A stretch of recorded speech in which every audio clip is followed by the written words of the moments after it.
जय हिंद मेरे डियर साथी, मैं आपका साथी विकास और आज हम देखने वाले हैं D pharma second year pharmacology chapter number 4।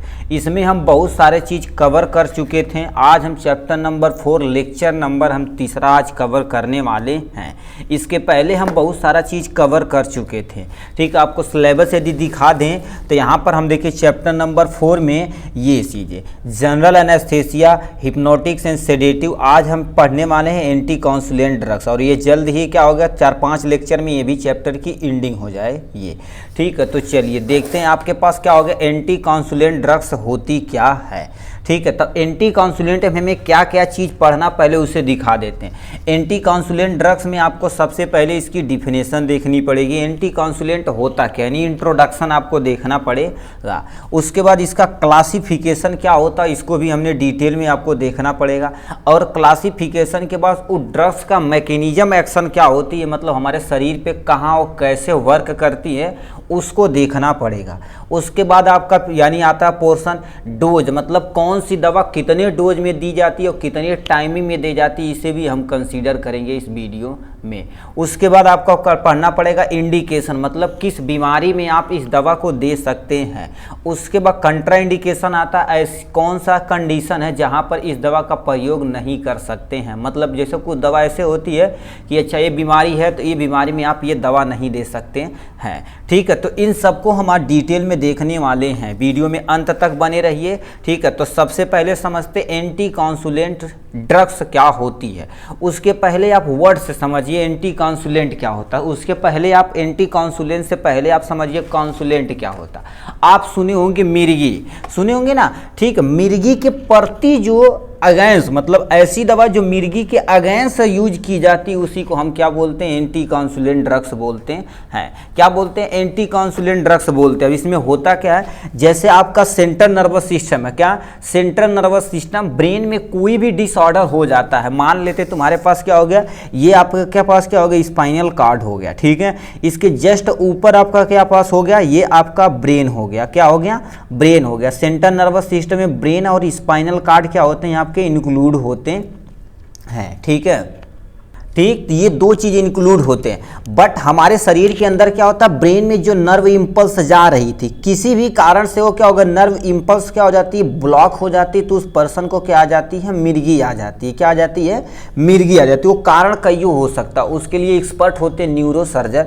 ठीक है, न्यूरो फिजिशियन वगैरह, वो सब देखते हैं कि किस पोर्शन पे एमआरआई वगैरह करा के किस पोर्शन पे ब्लॉकेज हुई है, या किस पोर्शन पे इनका जो हमारे पास नर्व इंपल्स जा रही है वो ब्लॉकेज हो रहा है, ये नर्व सप्लाई नहीं हो पा रही, उसके कारण वो अपना जानते हैं। तो इसमें क्या होती है, जो भी तुम्हारे पास ब्रेन पे मैसेज जा रहा है वो सही से नहीं जा पाता तो उस पर्सन को मिर्गी आ जाती है। क्या आ जाती है, मिर्गी आ जाती है। तो उसी के अगेंस्ट जो दवा का प्रयोग की जाती है उसी को हम एंटी काउंसुलेंट ड्रग्स बोलते हैं। ठीक है, तो यहाँ पर लिखा क्या हो गया, anticonvulsant drugs are also known as antiepileptic या anti seizure drugs. Anti seizure मतलब सीजर मतलब मिर्गी, इसे कितने नाम से जाना जाता है, एंटी इपिलेप्टिक या एंटी सीजर ड्रग्स के नाम से भी जाना जाता है। They are used for the adequate controlling a managing सीनियस डिसऑर्डर, मतलब ये ऐसी दवा होती है जो हमारे शरीर के अंदर सीएनएस यानी सेंट्रल नर्वस सिस्टम पे जो भी डिसऑर्डर है उससे मैनेज करने के लिए या कंट्रोल करने के लिए इस दवा का प्रयोग किया जाता है, उसी को हम एंटी काउंसुलेंट ड्रग्स बोलते हैं। ठीक, नेक्स्ट पॉइंट में क्या लिखा, anticonvulsant suppress the rapid and excessive firing of nerves which start a seizure, मतलब जब आपको मिर्गी आती तो स्टार्टिंग केस में देखा जाए किसी पर्सन को तो बहुत तेज झटका आता, फिर पूरी शरीर क्या हो जाती है, ऐंठन की टाइप में हो जाती है। तो उसे क्या कर देता है, उस जो नर्व इंपल्स वहाँ से जा रही है बहुत तेजी से, उसे क्या कर देता है, सप्रेस कर देता है। ठीक, अकॉर्डिंग टू WHO के अकॉर्डिंग देखा जाए तो क्या होती है, condition having a tendency for recurrent seizure due to the disorder of brain cell in term of epilepsy, मतलब इपिलेप्सी एक्चुअल में WHO के अकॉर्डिंग क्या होती है, एक ऐसी कंडीशन होती है जिसमें रिकरेंट सीजर, मतलब कभी जाता है कभी नहीं जाता, जो भी नर्व इंपल्स है करंट के फॉर्म में जाता है, इलेक्ट्रिक इंपल्स के फॉर्म में, वो कभी जाता है कभी नहीं जाता है। ठीक है, ड्यू टू डिसऑर्डर, उस डिसऑर्डर के कारण ब्रेन सेल में मैसेज नहीं जा पाती तो उस कंडीशन को हम क्या बोलते हैं, इपिलेप्सी बोलते हैं। क्या बोलते हैं भाभी, इपिलेप्सी। भाभी नहीं भैया इपिलेप्सी मतलब क्या होते हैं, मिर्गी होती है। क्या होती है इपिलेप्सी, नहीं समझ में आता है, नहीं तो आप लप्सी समझ जाएंगे तो दिक्कत हो जाएगी, ठीक है। इसमें क्या होती है, मिर्गी होती है, ठीक है। Epilepsy form A group of disorder mainly affect the nervous system. ये क्या होती है, ग्रुप ऑफ डिसऑर्डर होती है, एक नहीं कईयों कारण से हो सकती है, ठीक है। मिर्गी वाले पेशेंट को देखा जाए तो प्रॉपर मेडिसिन चलती रहती है, उनके अपनी हेल्थ और तुम्हारे पास टाइम टू मैनेजमेंट, मतलब फूड को कैसे खाना, खाने का जो टाइमिंग मैनेजमेंट होता है वो सबसे सटीक होना चाहिए, ठीक है। और टाइम जो दवा होती है उसे स्कीप आप न करिए, तो वो सब देखेंगे लंबे समय तक उसे हम क्या कर सकते हैं, सप्रेस कर सकते हैं। तो ये लिखा है इतना बारे में, ठीक है। तो कोई सर जी कहेंगे इतना बड़ा डिफिनेशन तू लिखा देला, हम लिखब का, कोई टेंशन नहीं। तो यहाँ पर हम लिख देते हैं दो ड्रग्स, ठीक है। यहाँ से लिख देते हैं those drugs which are use to, those drugs which are, ठीक है, which are use to, which are लिख देते हैं, विच आर यूज टू, ठीक है, यूज टू ट्रीटमेंट ऑफ, यहाँ से क्या हो जाएगा, ट्रीटमेंट ऑफ, ठीक है, ट्रीटमेंट ऑफ इपिलिप्सी, सीजर, यानी इपिलिप्टिक कुछ भी लिख सकते हैं, ठीक है, या कॉन्सुलेंट लिख सकते हैं। ट्रीटमेंट आप क्या कर देते हैं, कॉन्वुलसेंट लिख सकते हैं, ठीक है, कॉन्सुलेंट, ठीक है। Treatment of convulsant is known as, ठीक है, इज नोन एज या कॉल्ड एज, तुम्हारे पास लिख सकते हैं इज नोन एज एंटी, ठीक है, एंटी कॉन्वुलसेंट, ठीक है। यहाँ से क्या हो जाएगा, कॉन्सुलेंट ड्रग्स बोलते हैं, इज कॉल्ड, ये भी आप समझ गए, ये डिफिनेशन आप वहाँ से लिखिए। मतलब ऐसी दवा जो कॉन्सुलेंट के अगेंस्ट वर्क की जाती है, उसके ट्रीटमेंट के लिए प्रयोग की जाती है, उसी को एंटी कॉन्सुलेंट ड्रग्स बोला जाता है। तो ये हो गया इनके इंट्रोडक्शन के बारे में। अब इसका क्लासिफिकेशन आपके सामने यहाँ से दे रखा। क्लासिफिकेशन को देखा जाए तो कितने में डिवीजन किया गया, टोटल 6 में डिवीजन किया गया है।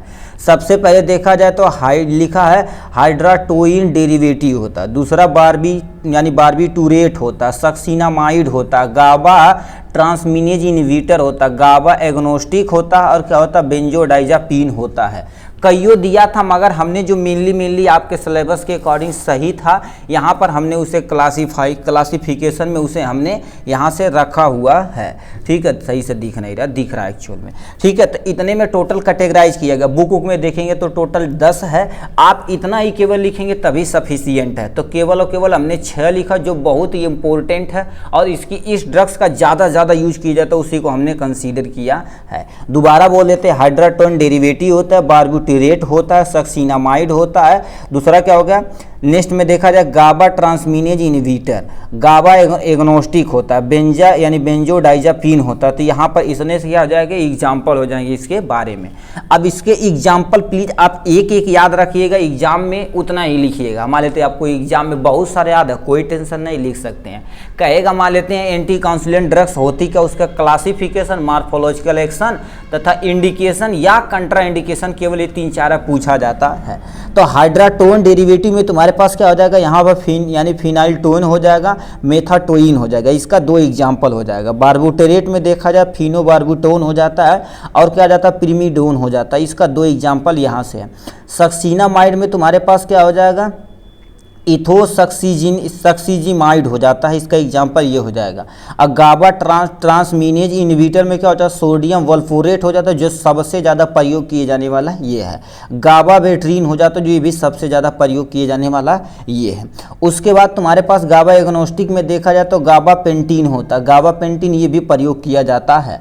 और बेंजोडाइजापीन जो होता है ये रेयर कंडीशन में प्रयोग किया जाता है। मान लेते उस पर्सन को सीजर आ रहा है, मिर्गी आ रही है, उसके बाद उसे लंबे समय तक नींद ही नहीं आ रही है, नींद नहीं आएगी तो हमारा नर्वस सिस्टम जो है सही से वर्क नहीं कर पाएगा, यानी डिस्टर्ब हो जाएगी। तो अगेंस्ट चांस हो जाएगा कि इसे मिर्गी आएगी। तो उस कंडीशन में डाइजाफार्म दी जाती है, लोराजेपाम दी जाती है, क्लोनाजेपाम दी जाती है। तो इतना तुम्हारे पास क्या होगा, विथ एग्जाम्पल यहाँ से हमने छाप दिया यहाँ से। अब इसका फार्माकोलॉजिकल एक्शन देखा जाए तो आपके सामने यहाँ हो गया उस दवा का, यानी फार्माकोलॉजिकल एक्शन मतलब कहाँ कैसे प्रयोग किया जाता है।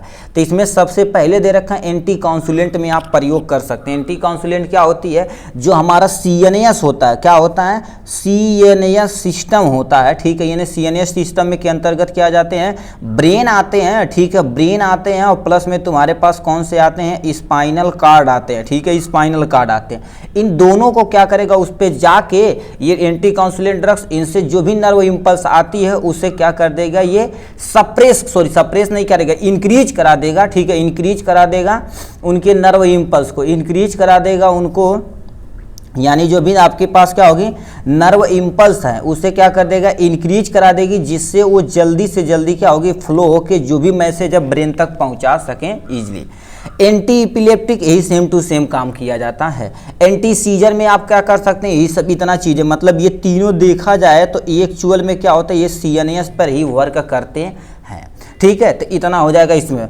अब क्या लिखा है phenytoin is a not to global CNS depression, मतलब क्या होता है, जो ये होता है, ये जो दवा होती है किसकी कैटेगरी के अंतर्गत आती है, इसके कैटेगरी के अंतर्गत आती है।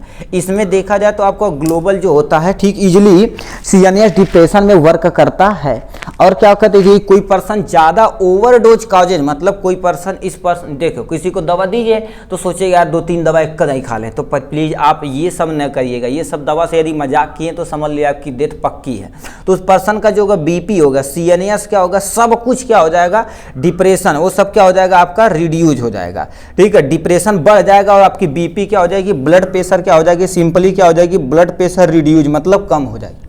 उस पर्सन को क्या होता है, यदि ज़्यादा अमाउंट में कर लेगा तो ये तो क्या हो जाएगा, कोमा में जा सकता है, और कभी कभी क्या हो जाती है, इसकी डेथ भी हो सकती है। तो इतना चीज़ें क्या हो सकती हैं, आप इजीली देख सकते हैं, ठीक है। इतना हो जाएगा इनके बारे में। और देख लेते हैं यहाँ से क्या दे रखा, डोज दे रखा है और इंडिकेशन, मतलब इस दवा का कितना डोजिंग प्रयोग की जाती है, उसके बाद यहाँ से देख लिया जाए। तो डोजिंग में तुम्हारे पास क्या हो गया, फेनाटोइन आ जाता है, जो 100 से लेके यानी 50 से लेके 100 mg BD दी जाती है।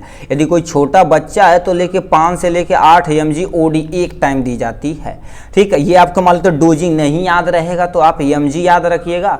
और mg देखा जाए तो ये फिजिशियन प्रिस्क्राइब करते हैं उसकी कंडीशन को देखकर, ठीक है। और फिनोबार्बिटोन होता है, ये भी प्रयोग किया जाता है। सोडियम वोल्पोरेट होता है, जो यानी 400 लेके 600 mg TDS दे जाती है, यदि एडल्ट रहेगा तो 3 टाइम दी जाती है एक दिन में।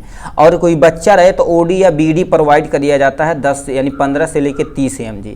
और क्या होगा लिखा, कार्बाजे, ठीक है, कार्माजेपिन होता है, जो 200 से लेके 300 TDS चलाई जाती है। चिल्ड्रन में देखा जाए तो आपका देखा जाए तो 15 से 20 mg दी जाती है। गाबापेंटिन आपके नर्व इंपल्स में कोई प्रभाव पड़ता तो उसे देने में किया जाता है गाबापेंटिन को, जो हमारे पास क्या हो जाए 300 से लेकर 600 mg एज पर रिक्वायरमेंट दी जाती है।